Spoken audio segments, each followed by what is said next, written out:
Après les sanctions diplomatiques, les USA imposent des sanctions financières à Corneille Nangaa et deux hauts responsables de la commission électorale de la RDC. Les avoirs du président de la CENI, Corneille Nangaa, sont gelés par Washington, peut-on lire dans un communiqué du département du Trésor américain.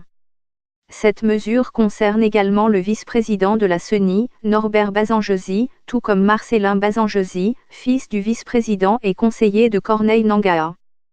Ces sanctions s'ajoutent à l'interdiction de séjour aux États-Unis décrétée il y a un mois contre ces trois personnalités. Selon Washington, les responsables de la CENI ont gonflé de 100 millions de dollars les coûts du contrat de la machine à voter. Washington prépare l'envoi de soldats en RDC. Martin Fayulu appelle à la résistance pacifique. Nouvelle configuration du pouvoir en RDC. Ils auraient aussi détourné de fonds destinés à financer les opérations électorales.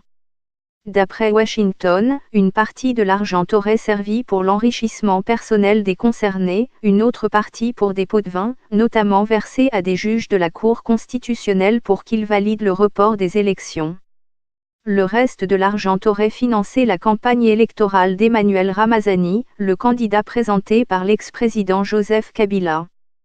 Corneille Nangaa et ses collaborateurs sont accusés d'avoir pris des mesures qui ont ralenti l'inscription des électeurs, facilitant ainsi le retard des élections. Contactés par BBC Afrique, les responsables de la CENI ont promis répondre bientôt à ces accusations. Le Trésor américain estime que l'élection du 30 décembre n'a pas réussi à garantir la volonté du peuple congolais. Félix Tshisekedi a été déclaré vainqueur de la présidentielle du 30 décembre.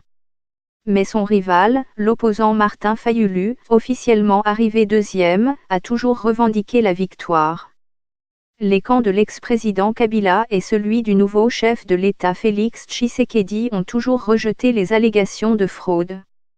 Les États-Unis ont vivement critiqué le déroulement des élections, mais ont finalement reconnu la victoire de Tshisekedi et se sont engagés à collaborer avec son gouvernement.